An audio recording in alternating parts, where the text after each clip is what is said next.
On Sunday, I went on a walking tour of Rosedale Cemetery. It's the final resting place of many interesting people.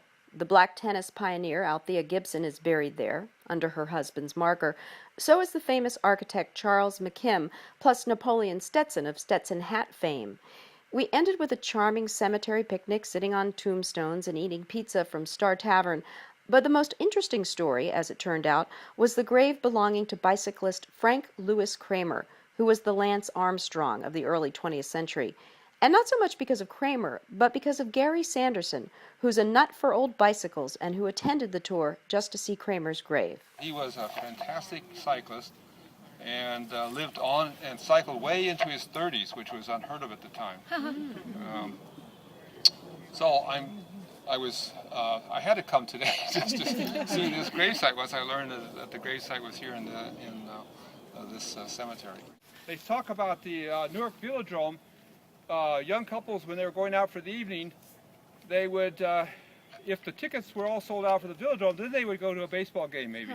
This was their first choice by the majority of people. And the bicycling champions of the time were like movie stars. When I figured out that Sanderson rides high wheelers, you know, the ones with the huge front wheels, which they rode in Victorian times, I had to go see him in action. I visited him in his Verona home, where he has a collection of 200.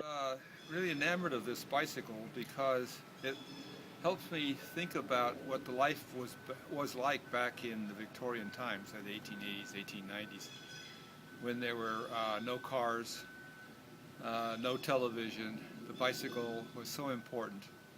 No radio even. It was so important to people, and if you could ride one of these, you were really seen as a special person. Unfortunately, they cost a lot of money, so that not everybody could have one for economic reasons. But it just gives me a good feeling, and it's a happy machine because when you ride down the road, people are smiling at you and waving at you, happy to see it, and I'm happy to be riding it because it makes me feel good. And that's what happens when you go on a little adventure.